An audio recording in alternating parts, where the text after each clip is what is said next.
Assalamualaikum warahmatullahi wabarakatuh.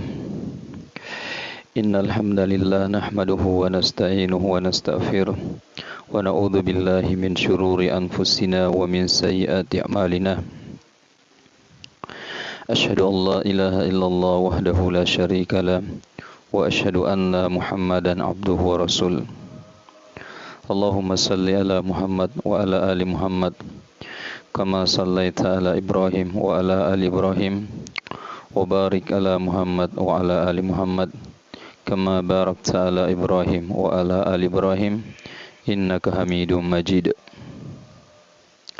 Ya ayuhan nasu budu rabbakumul ladzi khalaqakum wal ladzina min qablikum la'allakum tattaqun. Ya ayyuhalladzina amuttaqullaha wa qulu qawlan sadida yuslih lakum a'malakum wa yaghfir lakum dzunubakum wa may yuti'illaha wa rasulahu faqad faza fawzan 'azima. Fa in asdaqal hadithi kitabullah wa khairul hadi hadi Muhammadin sallallahu alaihi wasallam wa syarrul umuri muhdatsatuha wa kullu muhdatsatin bid'ah wa kullu bid'atin dhalalah wa kullu dalalatin finnar. Amma ba'd. Kaum muslimin dan muslimah yang semoga kita semua dirahmati dan dimuliakan oleh Allah Subhanahu wa taala. Mari kita senantiasa memuji dan bersyukur kepada Allah Subhanahu wa taala atas sekian banyak limpahan karunia, atas sekian banyak nikmat yang telah dianugerahkan kepada kita semua. Sehingga alhamdulillah di harian ke-8 di bulan suci Ramadan ini kita masih diberikan kesehatan oleh Allah Subhanahu wa taala, masih diberikan umur panjang oleh Allah Subhanahu wa taala, masih diberikan kesempatan oleh Allah Subhanahu wa taala untuk menjalankan ibadah, mengerjakan ibadah penyembahan diri kita kepada Allah Subhanahu wa taala di harian ke-9 Ramadan. Ini sebuah bentuk rahmat, sebuah bentuk kasih sayang yang diberikan oleh Allah Subhanahu wa taala kepada kita semua. Dan sekali lagi ini wajib untuk kita syukuri bersama. Dan mari kita bersalawat kepada beliau, pemimpin umat, manusia terbaik sepanjang zaman, yaitu Nabi Muhammad sallallahu alaihi wasallam, yang dengan mengikuti Rasulullah sallallahu alaihi wasallam maka insyaallah akan kita selamat, kita akan selamat dunia ini dan tentunya keselamatan di akhirat tentu pula akan kita raih. Kaum muslimin dan muslimah, para pemirsa yang dimuliakan oleh Allah Subhanahu wa taala, pada kesempatan yang mulia ini kita akan menyampaikan salah satu nasihat mulia Nabi Muhammad sallallahu alaihi wasallam, yaitu tentang marah. Kendalikan amarahmu.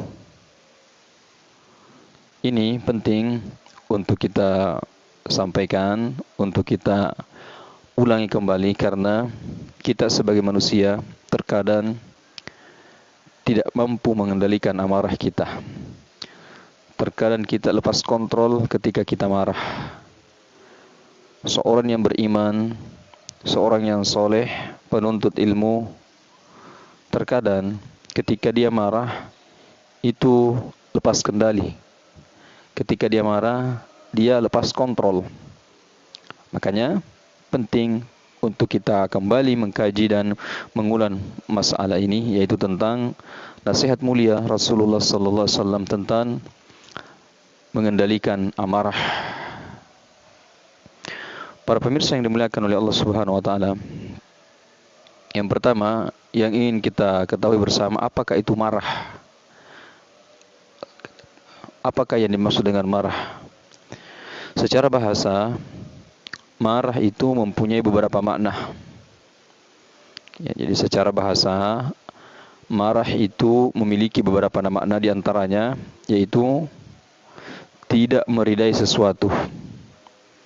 Jadi secara bahasa, marah itu berarti tidak meridai sesuatu. Marah secara bahasa artinya benci, tidak suka. Marah secara bahasa artinya menggigit sesuatu. Ya, marah secara bahasa artinya kemuraman. Muram, wajah muram. Kemudian marah secara bahasa buruk dalam bergaul dan berakhlak. Buruknya sikap seseorang ketika dia bergaul dan berakhlak, itu juga marah. Itu beberapa definisi marah secara bahasa yang dijelaskan oleh ulama kita. Kemudian marah secara istilah. Inilah yang akan kita sampaikan, apakah yang dimaksud dengan marah itu. Secara istilah, marah yaitu perubahan dalam diri seseorang. Perubahan yang terjadi dalam diri seseorang atau emosi, ya ini emosi yang dibawa oleh kekuatan dan rasa dendam demi menghilangkan gemuruh di dalam dada. Itulah marah. Ya, perubahan yang terjadi dalam diri seseorang, perubahan yang terjadi dalam diri seseorang, yang mana perubahan itu dibawa oleh kekuatan dan rasa dendam untuk menghilangkan gemuruh yang ada di dalam dada. Makanya ketika seseorang itu marah, dia terkadang nanti merasa lega ketika dia sudah melampiaskan kemarahannya dengan memukul misalnya, dengan meninju, menendang, dengan menghancurkan barang-barang dan sebagainya. Nah, barulah hilang gemuruh yang ada di dalam dadanya. Setelah dia melampiaskan amarahnya, barulah hilang gemuruh, barulah lega dia rasakan. Walaupun hal ini perkara yang tercelah. Itulah yang dimaksud dengan marah dalam istilah agama kita. Kemudian, para pemirsa yang dimuliakan oleh Allah Subhanahu wa taala, selanjutnya yaitu tentang tanda-tanda kemarahan yang nampak.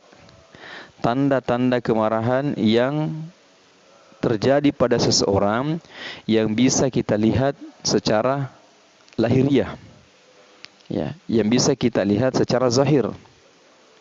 Nah, terkadang seseorang marah itu kita bisa tahu bahwa dia marah, orang itu marah ketika kita melihat secara zahir, secara lahiriah. Ada beberapa tanda-tanda yang dapat kita ketahui pada diri seseorang ketika dia marah. Ya, seperti misalnya ketika seseorang marah itu, maka dia akan urat-urat lehernya itu akan mengejang. Ya, urat-urat lehernya itu akan mengejang dan otot-ototnya itu akan mengejang. Dan orang yang marah itu terkadang kita lihat wajahnya merah. Wajahnya merah, ada perubahan pada wajahnya, memerah dan matanya juga merah. Ya, terkadang seperti itu ketika ada orang yang sudah memuncak rasa marahnya, yang sudah betul-betul sudah memuncak rasa marahnya, itu terkadang wajahnya memerah dan juga bola matanya itu memerah. Juga terkadang kaum muslimin dan muslimah yang dimuliakan oleh Allah Subhanahu wa taala, orang yang marah itu wajahnya terkadang cemberut. Ya, wajahnya terkadang muram dan terkadang dahinya mengerut. Ya, kita bisa melihat seseorang terkadang ketika dia marah itu dahinya mengerut. Ya, ada perubahan pada wajahnya, pada bagian dahinya itu mengerut. Kemudian juga ketika kita melihat orang yang marah, yaitu terkadang orang yang marah itu menunjukkan kemarahannya, menunjukkan permusuhannya dengan orang lain melalui lisannya. Kita terkadang lihat orang yang marah itu dari lisannya terlontar kata-kata yang tidak baik. Terlontar kata-kata ejekan, terlontar kata-kata sindiran, terlontar kata-kata melecehkan, menghina, merendahkan. Itu terkadang kita tahu bahwa si fulan itu marah, yaitu dari lisannya, dari ucapannya, dari kata-katanya. Begitupun terkadang kita tahu seseorang itu marah melalui tangannya, ketika dia memukul, ya, ketika dia meninju, ya, terkadang kita tahu bahwa si fulan itu marah karena dia pukul orang, karena dia tinju orang, karena dia tinju kaca misalnya, dia pukul cermin misalnya. Kita tahu bahwa si fulan itu sedang dalam keadaan marah. Begitupun kita bisa tahu bahwa seseorang itu marah yaitu dari kakinya. Ya, orang itu menendang, ya, menendang sesuatu, menendang orang kah atau menendang benda, kaca sampai hancur, sampai pecah, atau yang lain sebagainya. Inilah kaum muslimin dan muslimah yang dimuliakan oleh Allah Subhanahu wa taala, beberapa tanda-tanda kemarahan yang zahir yang bisa kita lihat pada diri seseorang, yang bisa kita tahu bahwa si A itu marah, si A itu marah, si fulan itu marah, ya, karena adanya tanda-tanda tadi, karena adanya ciri-ciri yang kita sampaikan tadi.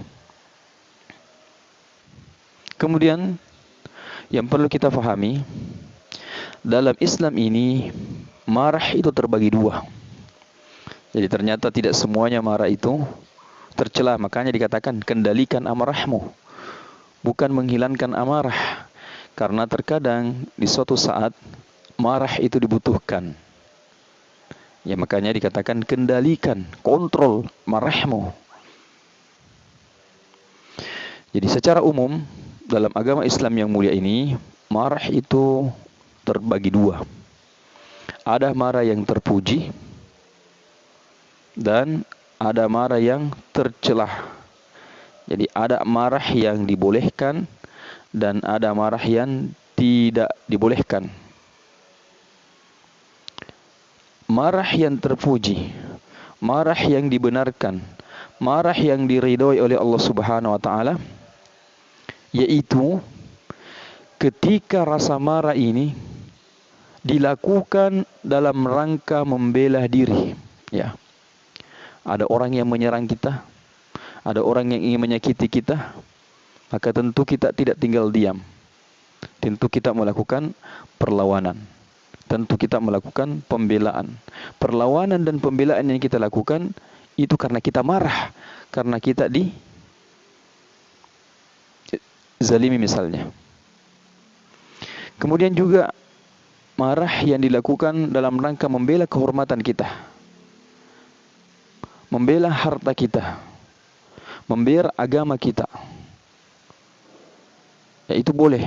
Itu termasuk marah yang terpuji, marah yang dibolehkan. Marah yang terpuji ini, kaum muslimin dan muslimah yang dimuliakan oleh Allah Subhanahu wa taala, ada beberapa dalil yang menunjukkan bahwa marah itu terkadang dibolehkan dalam kondisi tertentu. Ada beberapa dalil dalam Al-Quran maupun hadits-hadits Nabi kita sallallahu alaihi wasallam yang menjelaskan bahwa marah itu ada yang terpuji, ada yang dibenarkan, ada yang dibolehkan dalam agama yang mulia ini. Kita lihat bagaimana Allah Subhanahu wa taala memuji para sahabat Nabi sallallahu alaihi wasallam karena sifat ketegasan mereka terhadap orang-orang kafir. Kita lihat di dalam Al-Quran dalam surah Al-Fatih ayat 29. Di sana Allah Subhanahu wa taala menjelaskan bahwa bagaimana pujian Allah Subhanahu wa taala kepada Nabi Muhammad sallallahu alaihi wasallam dan memuji para sahabat Nabi sallallahu alaihi wasallam, di mana Nabi sallallahu alaihi wasallam dan para sahabat itu mereka adalah orang-orang yang keras, mereka adalah orang-orang yang tegas kepada kaum kafir. Ketegasan Rasulullah sallallahu alaihi wasallam dan para sahabatnya, sikap keras Rasulullah SAW dan sahabatnya, itu tentu muncul karena adanya sifat marah. Sifat marah ketika agama Allah Subhanahu wa taala ini dinistakan.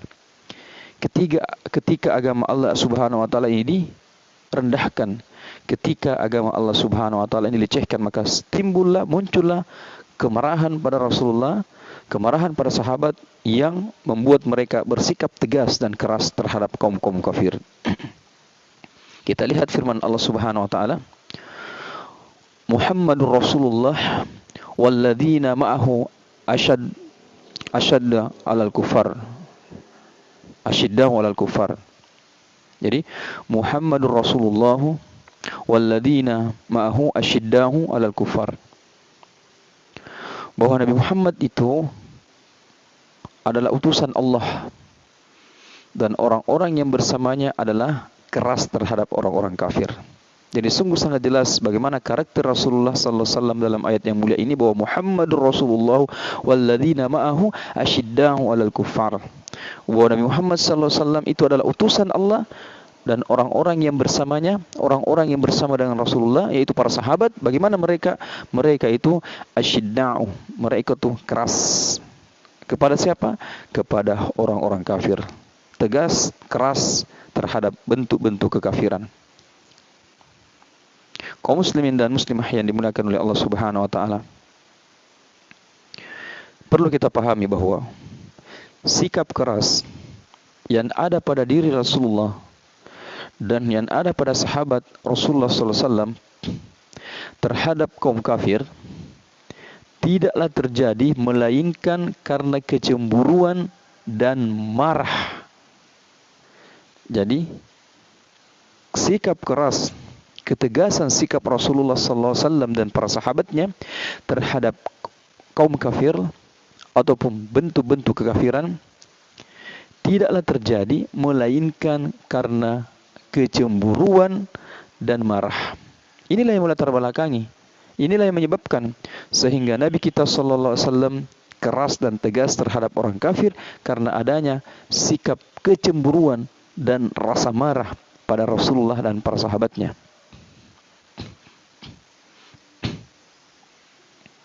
Ini mereka marah karena Allah Subhanahu wa taala.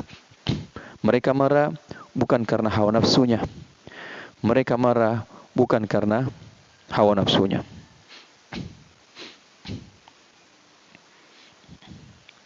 Begitupun dalam surah Al-Maidah ayat 54,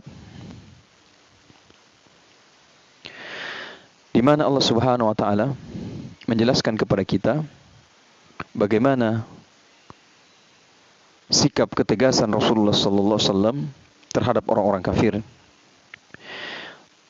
Allah Subhanahu wa taala berfirman, "Ya ayyuhalladzina amanu man yartadda minkum an dinihi fasawfa yatillahu biqaumin." Ya, hai orang-orang yang beriman, barang siapa di antara kamu yang murtad dari agamanya. Jadi, wahai orang-orang beriman, barang siapa di antara kalian orang-orang beriman, diingatkan oleh Allah Subhanahu wa taala bahwa wahai orang-orang yang beriman, barang siapa di antara kalian, di antara kamu yang murtad dari agamanya, maka kelak Allah akan mendatangkan suatu kaum yang Allah mencintai mereka dan mereka pun mencintainya. Nah, ketika seseorang orang beriman itu murtad, maka Allah Subhanahu wa taala akan mendatangkan suatu kaum pengganti, yang mana kaum itu Allah mencintai mereka dan kaum itu pun mencintai Allah Subhanahu wa taala. Bagaimana karakter kaum tersebut? Bagaimana sifat kaum tersebut? Sifat mereka itu bersikap lemah lembut terhadap orang mukmin, ya, dan bersikap keras terhadap orang-orang kafir. Nah, inilah kaum pengganti yang didatangkan oleh Allah Subhanahu wa taala ketika orang-orang beriman itu murtad dari agamanya, ketika orang-orang beriman itu keluar dari agamanya, maka Allah Subhanahu wa taala akan mendatangkan pengganti kaum tersebut, yaitu kaum yang murtad tersebut, yaitu kaum yang Allah Subhanahu wa taala mencintai mereka dan mereka mencintai Allah Subhanahu wa taala. Bagaimana karakter kaum tersebut? Yaitu mereka bersikap lemah lembut terhadap orang mukmin. Ini kaum pengganti tersebut karakternya adalah mereka bersikap lemah lembut terhadap kaum mukmin dan mereka bersikap keras terhadap orang-orang kafir. Azillatu alal kafirin, aizzati alal kafirin. Kemudian Ibnu Jarir rahimahullah berkata bahwa makna ayat aizzatin alal kafirun, aizzati alal kafirin, maknanya itu keras dan tegas terhadap mereka, yaitu tegas dan keras terhadap orang-orang kafir. Nah, kemudian sekali lagi kita sampaikan bahwa sikap keras dan sikap tegas itu tidaklah mungkin muncul kalau bukan didasari sifat marah.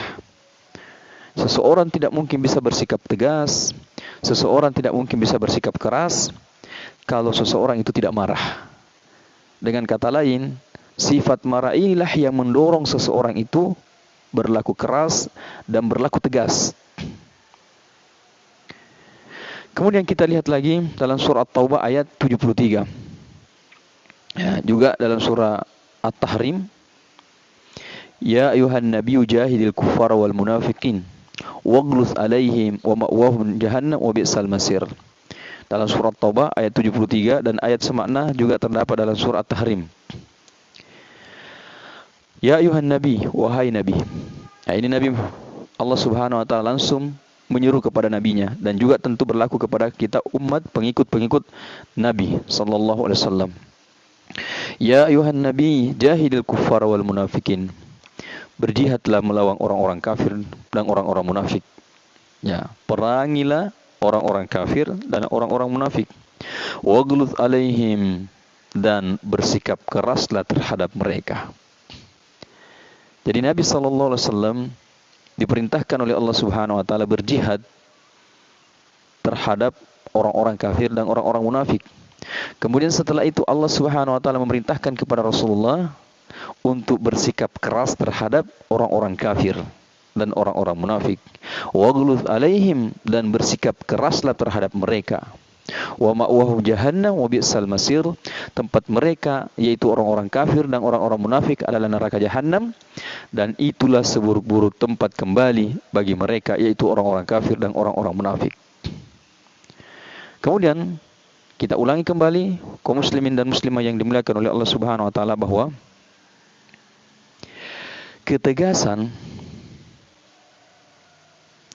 Rasulullah sallallahu alaihi wasallam, ketegasan para sahabat Rasulullah sallallahu alaihi wasallam terhadap mereka, terhadap orang kafir dan terhadap orang munafik, itu timbul dari amarah kepada mereka.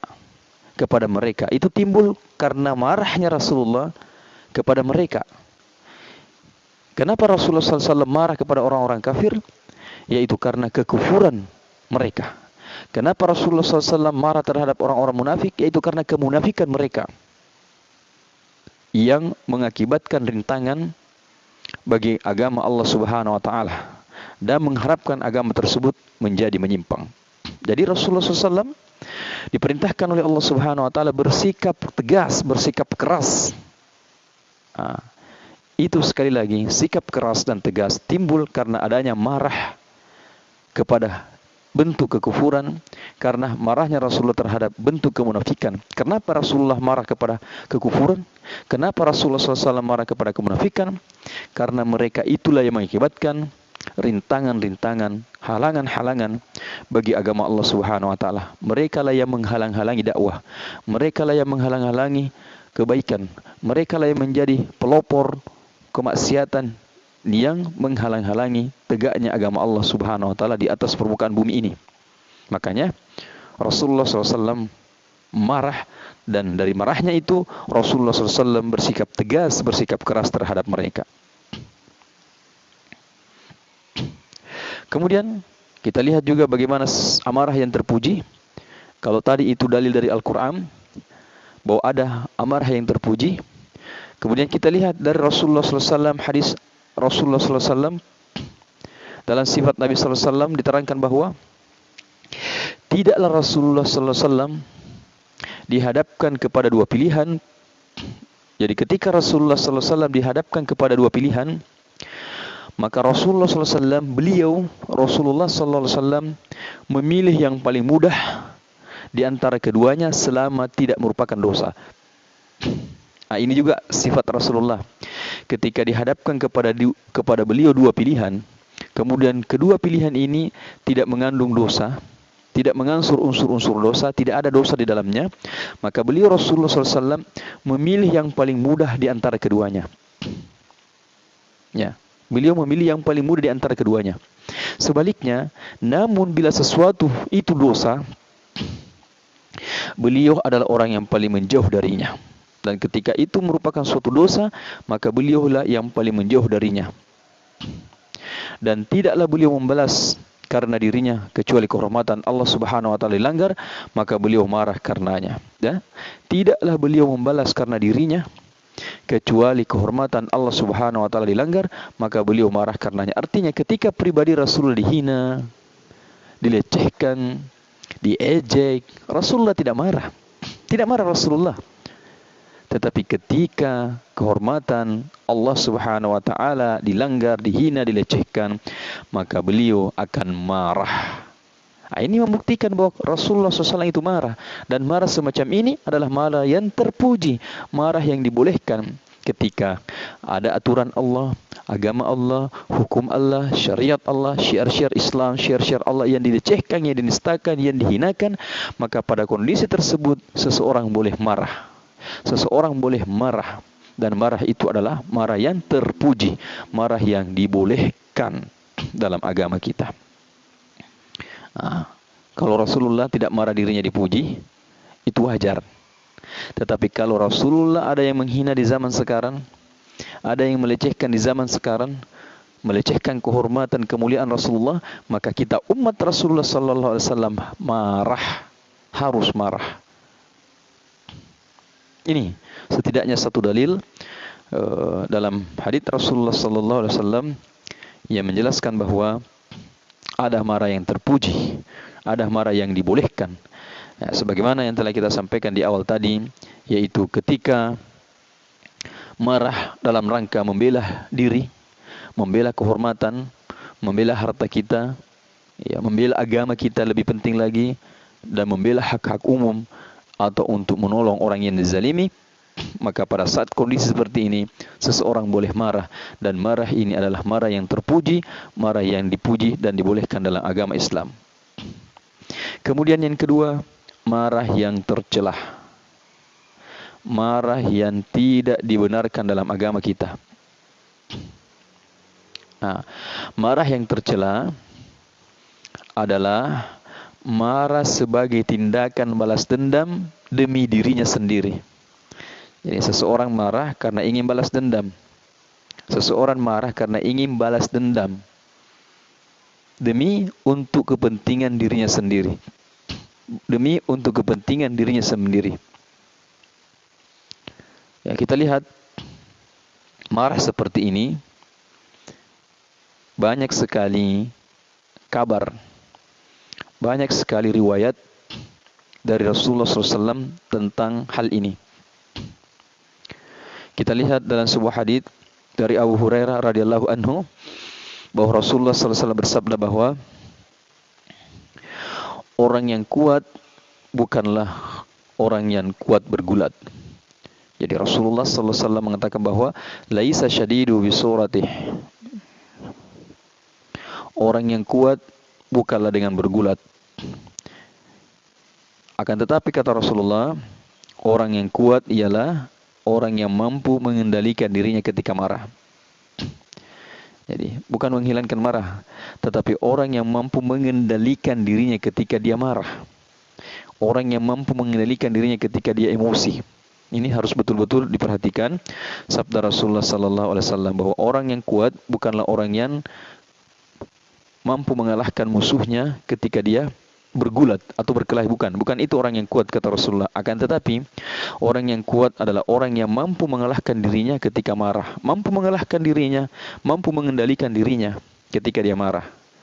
Rasulullah tidak mengatakan mampu menghilangkan marahnya, tidak. Tetapi Rasulullah mengatakan mampu mengendalikan dirinya, mengembalikan batas-batas kemarahan tersebut pada hal-hal yang sewajarnya. Kemudian hadis dari Adi bin Thabit radhiyallahu telah meriwayatkan kepada kami, Sulaiman bin Surat, ia berkata, ada dua orang yang saling mencaci di hadapan Rasulullah sallallahu alaihi wasallam. Jadi ada dua orang yang sedang saling mencaci. Ya, kurang ajar betul ini orang. Di hadapan Rasulullah, dia saling mencaci. Dia saling mengangkat suara. Dia saling mencaci di hadapan Rasulullah sallallahu alaihi wasallam. Sedangkan kami, kata Adi bin Thabit, duduk di sekeliling beliau. Duduk di sekeliling beliau. Salah seorang dari keduanya mencaci yang lainnya, seraya marah-marah dengan wajah memerah. Jadi salah seorang di antara kedua ini mencaci yang satunya ya, dengan marah-marah, dengan wajah yang memerah. Lalu Nabi sallallahu alaihi wasallam bersabda kepada orang tersebut, sesungguhnya aku mengetahui sebuah kalimat. Apabila ia mengucapkannya, maka apa yang didapatinya atau kemarahannya itu akan hilang.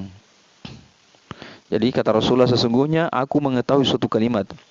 Apabila seseorang marah mengucapkannya, maka kemarahannya akan hilang. Lalu Rasulullah SAW bersabda, mengatakan, A'udzubillahi minasyaitonirrajim. Aku berlindung kepada Allah dari godaan syaitan yang terkutuk. Mereka berkata kepada orang tersebut, apakah engkau tidak mendengarkan perkataan Nabi Sallallahu Alaihi Wasallam? Kemudian ia berkata, sesungguhnya aku bukan orang yang gila. Sesungguhnya aku bukan orang yang gila. Nah, ini marah yang tercelah.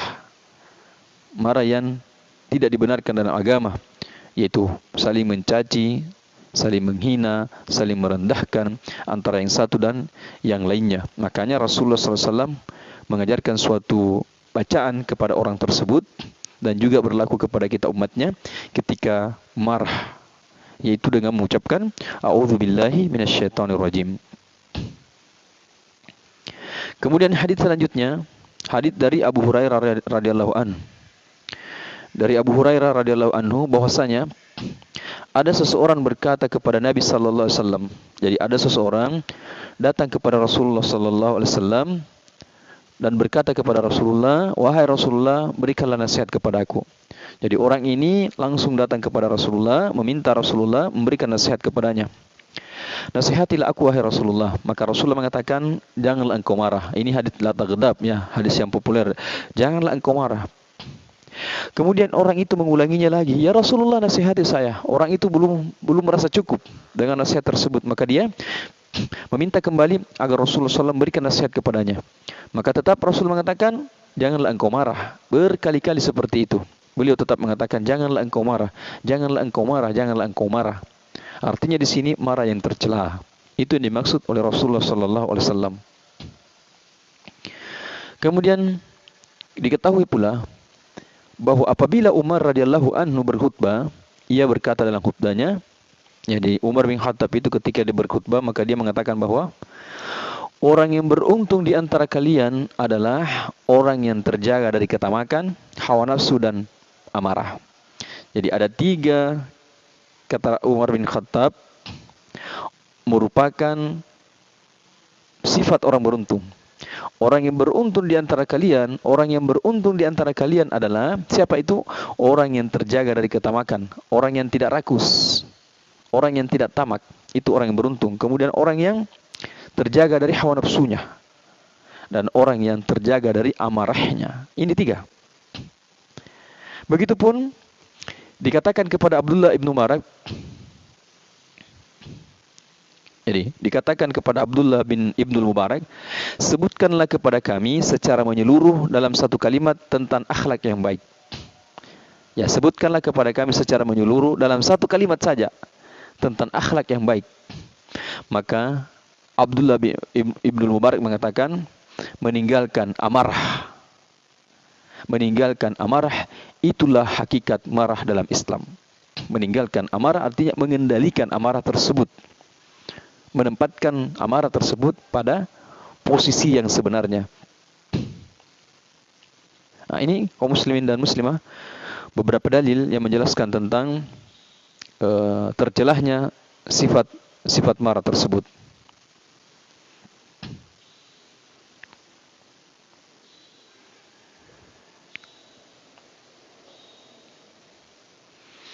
Inilah mungkin beberapa hal yang perlu kita sampaikan pada kesempatan kali ini sebagai bentuk saling mengingatkan kembali, karena saya yakin materi ini bukanlah materi yang baru.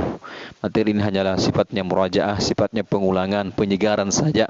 Sebagai manusia biasa terkadang kita lupa, dan ketika kita diingatkan baru kita sadar bahwa ada seperti itu. Sebagaimana Rasulullah SAW terkadang dia dilupakan oleh Allah Subhanahu Wa Taala tentang ayat-ayat dalam Al-Quran. Nanti setelah sahabat membacanya, baru dia ingat kembali bahwa ada ayat seperti itu. Ya, apalagi kita umat Rasulullah SAW, tentu lebih memiliki peluang untuk lupa. Maka kita saling mengingatkan dan saling menasihatkan selalu dalam kebaikan. Demikian kaum muslimin dan muslimah, para pemirsa yang dimuliakan oleh Allah Subhanahu Wa Taala, mari kita berusaha mengendalikan amarah kita, terutama di bulan suci Ramadan. Makanya Rasulullah SAW mengatakan, apabila engkau berpuasa, kemudian ada orang yang mengajak engkau berantem, ada orang yang mengajak engkau berkelahi, maka katakan kepadanya, saya sedang berpuasa. Saya sedang berpuasa. Ketika ada orang yang mengajak kita berkelahi, berantem, sebenarnya kita mampu untuk melawan, dan bahkan kita mampu untuk mengalahkannya. Kita mampu untuk mengalahkan orang tersebut. Tetapi Rasulullah mengatakan, katakan saja, saya sedang berpuasa, saya sedang berpuasa. Ya, ini untuk mengendalikan amarah kita, terutama di bulan Ramadan ini, agar ibadah puasa kita tidak sia-sia. Demikian kaum muslimin dan muslimah, para pemirsa yang dimuliakan oleh Allah Subhanahu Wa Taala. Kita akhiri dengan doa kafaratul majelis. Mudah-mudahan Allah mengampuni dosa-dosa kita dalam majelis yang mulia ini. Subhanakallah wa bihamdik, asyhadu an la ilaha illa anta, astaghfiruka wa atubu ilaik. Assalamualaikum warahmatullahi wabarakatuh.